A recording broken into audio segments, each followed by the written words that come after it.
Good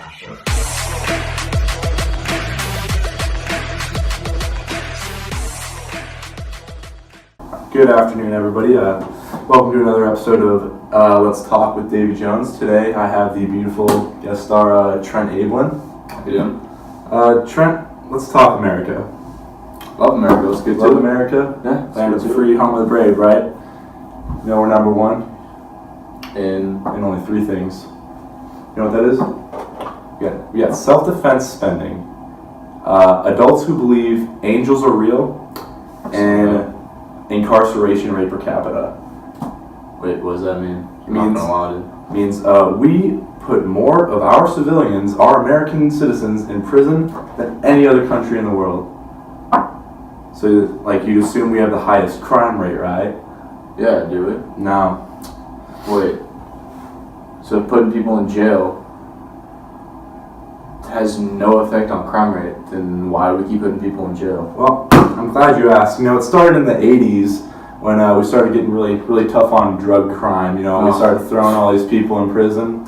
So, you know, these prisons started crowding up. You know, too many prisoners, not enough prisons.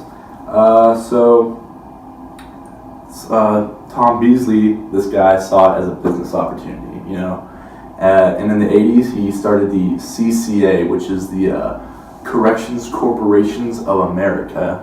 And what he did is he started this private prison, if you will. Okay, wait, private. I thought states and stuff own the prisons. No. As a matter of fact, anyone can build a prison. Wait, you can build a prison? I can build a prison, you can build a prison. Then we just tell the state, hey, you can put your prisoners in my prison, and I charge you, you know. Save the taxpayers some money. You know, I make some money. You don't have to waste money, you know. Buddy. So it's a win-win for everyone, right? You know. Yeah, I suppose so. But it's wrong though. Don't you feel it's wrong that people are making money from other people going to prison? Yeah, I mean, I could see where there's a line being drawn there. You know, studies show that these private prisons actually cost more than federal prisons. Oh my gosh, why? I'm glad you asked, Trent. Well, first of all, questions, dude.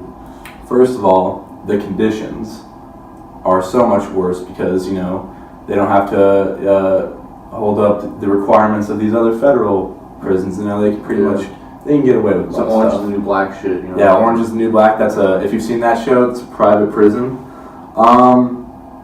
So they have these things called infractions, right?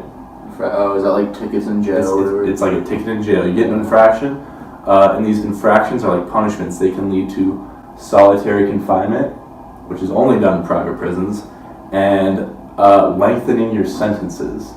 Just for an infraction? Yeah, and studies show that there are up to twice as many infractions in these private prisons than any other prison.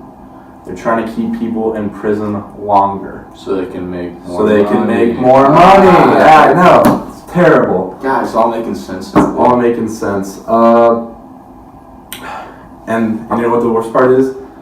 There's these things called occupancy clauses. You know what that means? It means these private prisons are basically saying you have to keep our prisons a certain amount full or we're going to fine you. So last year, for instance, Arizona, the state of Arizona had to pay $3 million. They didn't have enough prisoners. They didn't meet the 95% occupancy rate. 95%. So like they're saying you have to arrest this many people and keep them in jail or we will fine you. So that's $3 million that the American taxpayers paid because there weren't enough arrests. That sounds not cool, man. That's what it sounds not cool. Not cool.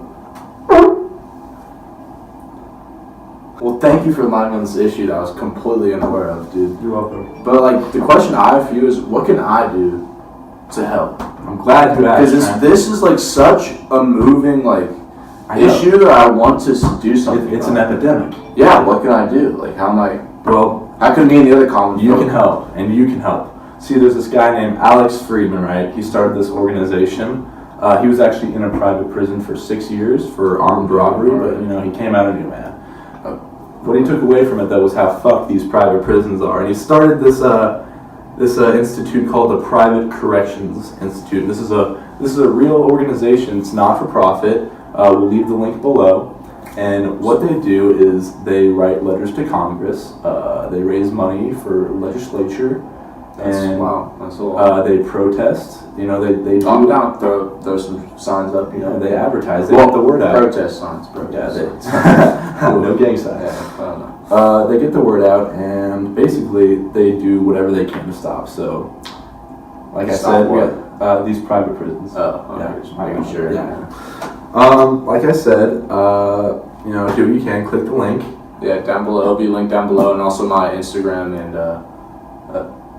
just the link will be down below. Yeah. Okay. Well, ladies and gentlemen, thanks for tuning in to another episode of David Jones Talk Show. Thank you for having me as well. For being on learning about private prison. Good night.